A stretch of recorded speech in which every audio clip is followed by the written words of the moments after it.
Victoria Rumble Room, island show that packs a punch, but, well, we come in peace. I'm Robin Adair, and across town is my partner in crime, the Croatian sensation himself, John Jurisic. And John, you've just got to acknowledge that our current NDP provincial government are really well organized.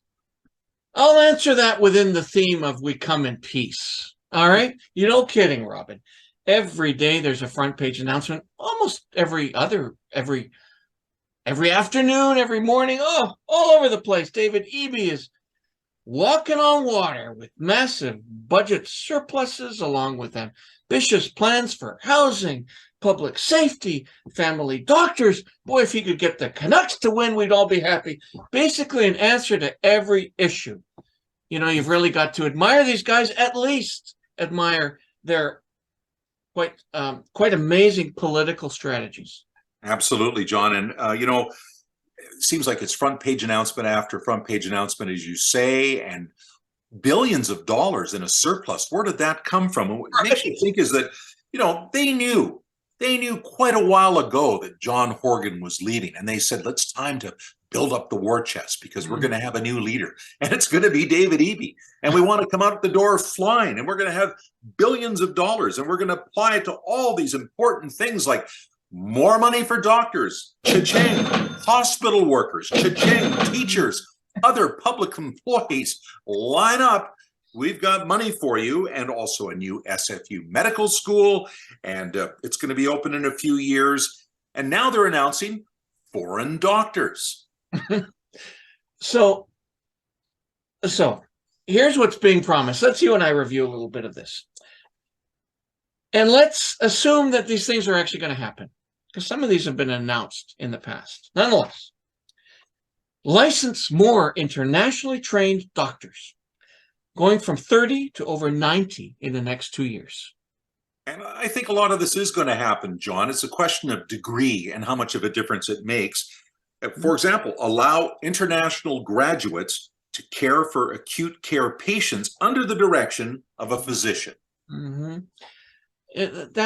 That's amazing stuff. That would make such a difference. And also announced work towards international graduates starting their accreditation process before they arrive. What a phenomenal, impact that'll have on foreign workers coming to Canada.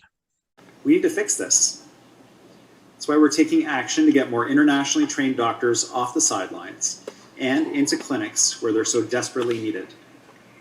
Today, we are expanding the Practice Ready Assessment Program. This will make it easier for family physicians trained internationally to be licensed to practice in British Columbia. The program will triple from 32 seats to 96 over the next 2 years. As well, by working with the College of Physicians and Surgeons of BC, other international medical graduates will qualify as associate physicians.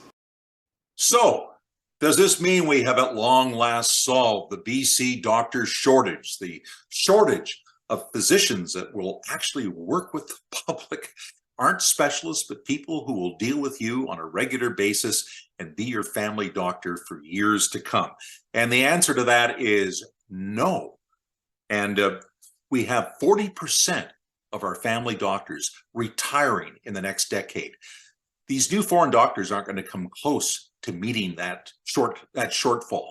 And we have, of course, more medical students being graduated. We have the SFU students that will be graduated, but none of that's going to really be felt until the 2030s. So we're behind the 8 ball with this stuff. It doesn't mean it's bad news. And I think that Premier Eby certainly has his priorities straight. These are important steps, but lots more has to be done. The other thing is that during these same foreign doctor announcements, kind of under the radar, it was announced that American doctors from American medical schools will be able to come and practice in British Columbia. And this can start as soon as January. This was pointed out to me by a friend, Susan, who said, isn't this wonderful? American doctors can come. And indeed, this could be a real turning point. The question is, why hasn't anybody really jumped on this? The media hasn't climbed on it.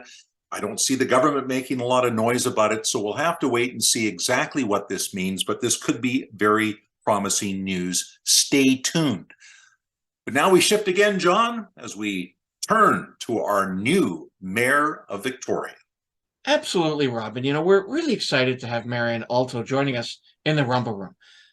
She has spent a decade with Victoria Council, and while she tended to vote in favor of Lisa Help's proposals, she managed not to create waves along the way.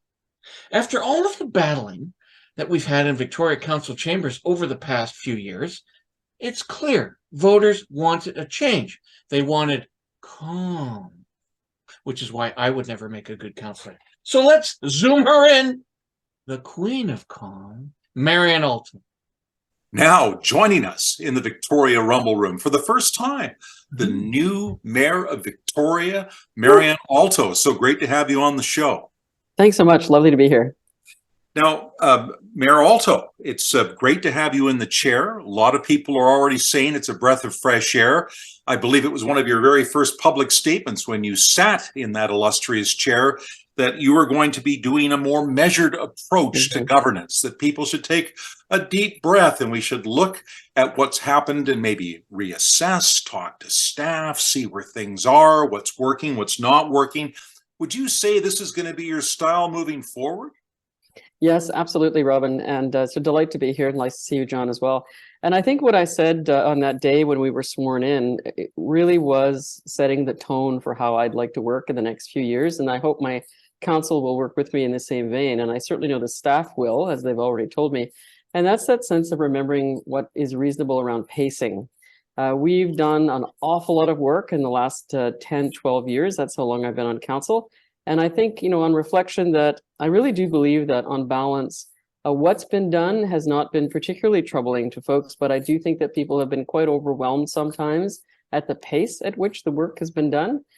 And so I think it makes perfect sense to me, and I suspect it makes sense to at least some folks, otherwise I wouldn't be sitting in this chair, that we actually let a lot of that work operate now for a while and see how it works and make adjustments, as I'm sure we'll need to make to a whole variety of different things. And that as that happens, it's not as if we'll do nothing. We'll look ahead and we'll do some financial planning, some strategic planning, set some priorities, do an awful lot of learning. And I will say that certainly so far, we've concentrated a lot with sharing information and providing information and doing some learning together because, of course, as you know, the majority of council are brand new. And so we've really taken these first few weeks and we'll continue through the next few weeks to really bring everybody as fast as possible up to as high a speed as possible, and then turn our attention early in the new year to some of the larger, more substantial issues that we have to deal with. Mayor Alto, it's like Sounds a new so year. Fun, doesn't it? Great. Mayor Alto, let's start digging into some policy stuff. Sure. So we've just now recently heard like all kinds of announcements from the new Premier David Eby on housing, crime, public safety. So let's start with what they call the Safer Community Action Plan. He's promising to keep repeat offenders off the streets and deal more effectively with mental health issues. Yes. Do you think that this will bring immediate change to Victoria streets? Will the public notice a change? I hope so. When you say immediate, I'm not so sure. And it's just because I've been here a long time and I've seen how much time and effort and how complicated it is to deal with some of the issues that we see in the streets. But I'm very hopeful, I have to say, when I know I've read very carefully Premier Eby's plan and I've had an opportunity to speak with him as well. And I think there's elements of it that are incredibly positive that make a whole lot of sense to most people. How quickly he can actually implement them, I'm not sure. I mean, I know that he's going to start with some of the aspects of it in Vancouver, which is entirely appropriate. I mean, their issues are far more extreme than ours at a different scale. But I am hopeful that a number of the ways that he's looking at applying some of that work to Vancouver will be translated to Victoria very soon. You start by saying, mentioning the repeat offenders, what we used to call the catch and release program. And you may remember that Councillor Thornton-Joan and I actually 2 years ago initiated this conversation about what to do with repeat offenders by actually getting our council at the time to endorse a letter to the then Premier to essentially say, you have got to work with your counterparts in the federal government to deal with this new approach that was set out in the criminal code, which essentially allows people to be brought in, charged, and then released for an indefinite amount of time until they actually had their court dates. And that was becoming hugely problematic for most urban cities around the country. And so we kind of look at that as the beginning of the conversation locally. And so I'm very supportive of the ideas that he's putting forward around that. And moving on to some of the other aspects of the Safer Communities plans. I mean, he's talking about some very difficult issues that I would suspect is he's probably trying to balance and weigh very carefully himself. His background is from a civil liberties perspective. At the same time, he's beginning to signal ideas around different types of care and counseling and resourcing, and there's going to be a very delicate compromise that's required there between looking at community safety, public safety, individual safety. All that housing that came in that Horgan delivered on, I mean, it was quite a bit, right? I mean, there was a real, people were really getting upset about Beacon Hill Park. They were getting upset about the unending tent cities. And then, he put money where his mouth is, and he built buildings and got people into stuff. And now suddenly, if you go down to that strip by McDonald's, there's lots of tents down there again. And you think, is this like an unending? Are these the same people that didn't want to live in the housing? Are these new people from Vancouver? And people, I think, are worrying we're going to go through another winter like we did previously. Yeah, and I'm worried too. I think that it's a combination. I think, we do have quite good connections through the Coalition to End Homelessness and through the police department, through a variety of different other service providing agencies about who's where and who they are. Are there some new people? Yes. Are they coming from Vancouver? It's hard to say, but I expect so, honestly, because it certainly is the case that there are fewer and fewer options in Vancouver as time passes. It's going to be our responsibility and our challenge to respond to that in a way which is humane, but which is also practical. And so part of that is in the medium to long term with all of the new units of housing that are coming on. And part of it is in the short term. And we're going to have some really difficult conversations, especially as we go through budgeting in January, about where we put our money. I mean, again, in the context of our money is limited, and we have to be cognizant of the fact that we have labor contracts, we have policing that's going up, we have all sorts of different costs that are increasing. So what does that do to our ability to add new programs, whether they're responsive programs or not? I don't know the answer to that yet, but I know it's going to be challenging. And as far as dealing with folks who are unhoused, I mean, I wish I knew, and I wish I could say that we had the solution that was easy. But I don't know that I believe anymore that there is a solution that's easy. There's a solution. I have to believe. If I didn't believe there was a solution, I wouldn't do this work. But I think the solutions are going to be very, very complicated, and they're going to require a number of different players. And that's actually, so I have some ideas that are just starting to come to fruition about who those players need to be and how to put them in the same room so we can begin to have those larger conversations about complex solutions.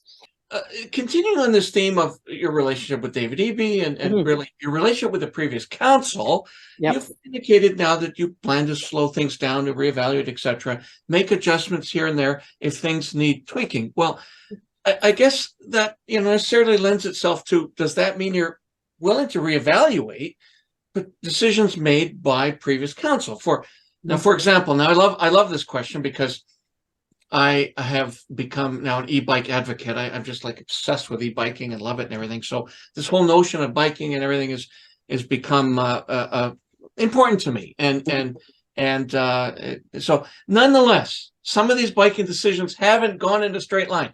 So, for example, is there possibly a way to maintain the bike lanes on Richardson without blocking the street down to traffic? Is this something you plan to study, potentially reevaluate, etc.?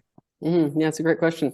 And not just for Richardson, but I think for the entire bike lane system. I always start by saying to people, if you know me and you could see all of me, you'd know I'm not a cyclist. That being, people say that about me. that being said, I did support the bike lane plans and the programs and the implementation because for me, it was about thinking about my 24-year-old, right? For him, he has a driving license. He never expects to own a vehicle. He can drive. And in an emergency, he would, absolutely. But his entire life has been based on bikes and buses. And that's what he assumes the future holds. For that reason, I think that we had to look ahead and see what was expected of us in another generation and that we would provide options.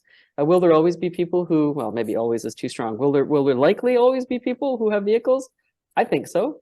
That means we have to make sure that we have the capacity to accommodate those folks. At the same time, I do believe that more and more people, and it is generational, I have to say, are beginning to look at different ways of moving around and seeing them as being much more viable. And so we have to begin to think about what that looks like as well. Honestly, can I see the Richardson bike lanes being completely done away with? I don't think so. It's a great route. Can I see them being adjusted? And just as you say, John, trying and accommodate how to minimize the sort of traffic deferment and making it flow better for everyone? Absolutely.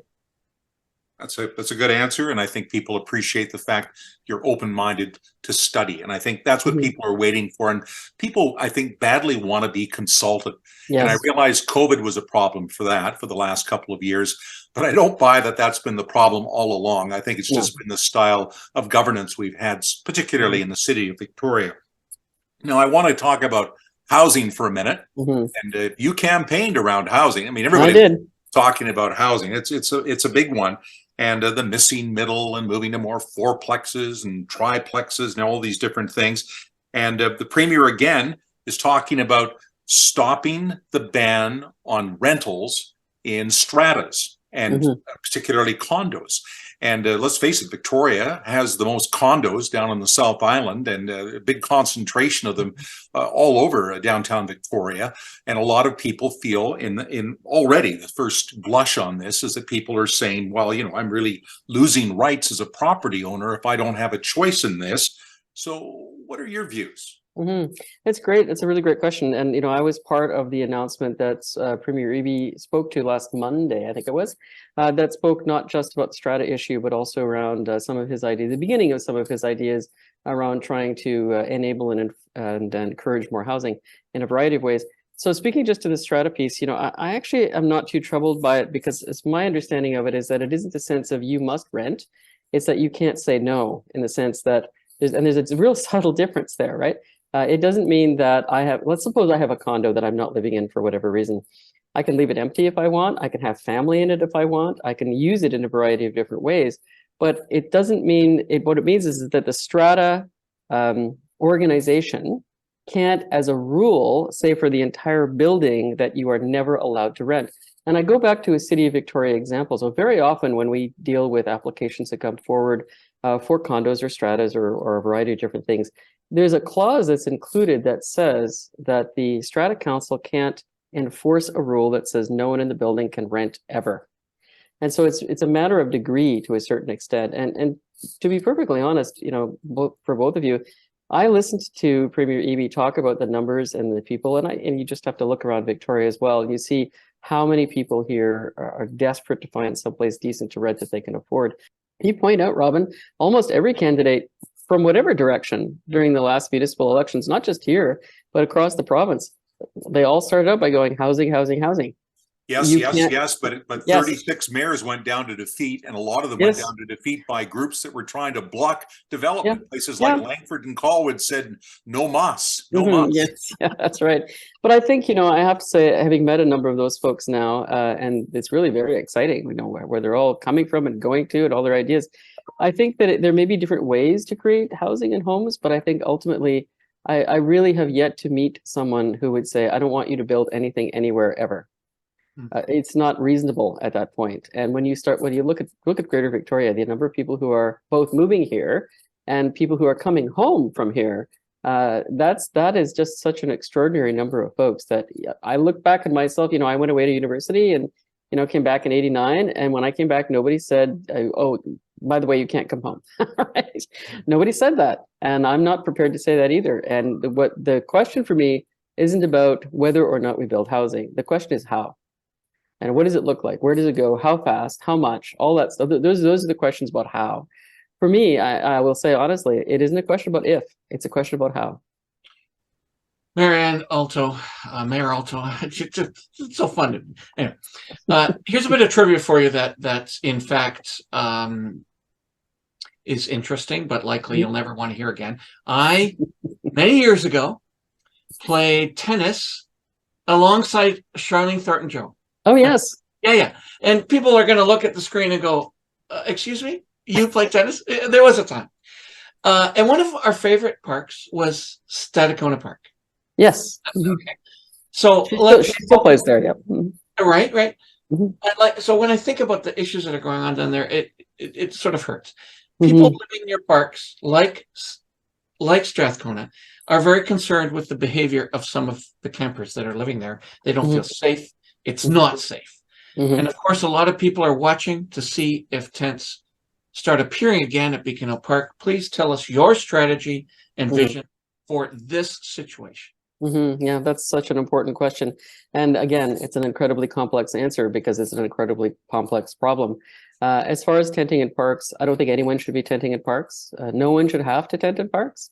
The longer term answer to the question, obviously, is about providing housing which has the appropriate supports for the people who are the hardest to house.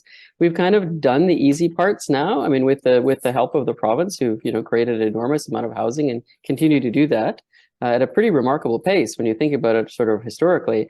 That's kind of the easy part. Most of the people who are either in housing or are about to be in housing or are slated to go in the next round of all of the different units that are being built, they're the easy ones. They're the ones who are relatively independent, maybe need a few supports, but nothing too complex. Have the ability to, adapt and respond to being a little bit safer, a little bit warmer. What's going to be left, what is left now, are the folks who have multiple complex issues who won't be able to survive if you just stick them in a room, even with some minimal supports. So the answer to that in the longer term has to be around complex care. And we've already heard the province start talking about complex care as associated with housing development, and that's coming. Is it coming fast enough? Absolutely not. Does it mean that the city, as usual, as is often the case, is put in the position of having to respond to and react to the actual outcomes of having a lack of those spaces for people to go? Yes, we've done it for years, and we call it downloading. We have for decades. In this case, the downloading is very specifically going to illustrate the fact that there are people who need incredibly complicated supports that they're not getting. That's not my job as a municipal mayor. It's not. I'm not supposed to be delivering healthcare. I'm not supposed to be building the type of housing that requires complex care to support people. At the same time, these are my residents. They may not be housed right now, but there are still people in Victoria, and I have a responsibility to try and make their lives as safe and comfortable as possible, just like I have the responsibility to make housed people's lives safe as comfortable as possible. The difference between the two is incredibly difficult because it's kind of easy to deal with the housed folks. You provide good services, you pick up the trash, you clean the streets, you do all the things that we're used to seeing from municipalities. For the other folks, it's incredibly complicated because we don't have those services, and we don't have the ability to prepare them or serve them. We have policing, which we do well. We have bylaw, which we do well. We have street maintenance, which we do well. We have the ability to suggest where people can go, but we can't force them. We have the ability to move them, as we do each day, as much as possible. And at some points, you face situations like we're facing right today, where we're dealing with very, very cold temperatures and high winds and various types of precipitation, where the best we can do is give them a place to stay warm so that they don't freeze to death. Is that a good place to be in a country like Canada? No, absolutely not. And is the answer that we all have to work together to figure out where these people can live their lives? Yes. Are we part of that? Absolutely. Fascinating to hear Mayor Alto's views, Robin. Really, I think I could just feel the calmness. I can feel the management. She also told us that a lot of tough decisions, however, lie ahead for this council in 2023. We certainly wish her well. We do, John, and it is a situation where I tend to be on the other side of the political fence from Marianne Alto, or at least traditionally have been. But, right back to the days when she was a ministerial assistant during the Harcourt years back in the 1990s, and I was a legislative reporter down in the press gallery, I always found her to be one of the good ones. Very friendly, very frank, good sense of humor, and easy to work with. And I think that's going to be a real benefit to this council as they move forward. And we're going to watch them closely along with all the other councils across the province in 2023. It's a lot of new faces and a lot of new work, and looking forward to seeing how all of this turns out. It's going to be a lot of fun for us because there certainly has been a lot of change. We certainly had, Robin, some positive feedback about our guest last week. Mike Kazakowski of Certified Victoria has talked about the building industry taking a step back as the province moves into a new approval process. Premier Eby is going to push for more rapid approval of housing projects, and if civic governments push back, this is quite the BC Civil War. He's going to compel them to cooperate. Boy, that'll be some fun news to follow. Supply of new housing is far behind the demand, but many people want their community values to be retained. So a tug of war is right around the corner, Rob. Absolutely, John. And there are lots of people concerned, mightily concerned about the rapid growth and the way our city is changing, the way our province is changing. It's happening way too fast for a lot of people. And you compound that with all this influx of street people that have arrived and are living in tents. It doesn't seem like home, and people are concerned. And we had a letter from a long-time viewer of the Rumble Room, Jerry, and he had this response to the situation.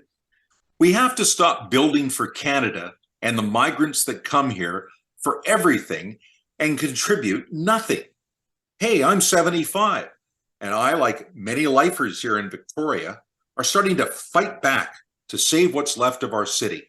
It's time to start sending people home. Start to close charities that draw the unwanted here. So, some pretty tough talk there. And we like to hear from all of our viewers and the many different opinions. So we really appreciate this input. It does reflect a certain number of people in our community. And speaking of communities, wider and further afield, how about what's going on right now in China, John? Of course, China is the place where COVID-19 got its start. It all happened in Wuhan at a wet market, and the pandemic is again a spiking in China. And what do they do in China when they have a spike in pandemic? They close the whole place down. They close major cities like Beijing and Shanghai. Millions and millions of people, way more people than live in Canada, are suddenly stuck in their apartments, and they're saying enough is enough. They're taking to the streets. People are being arrested.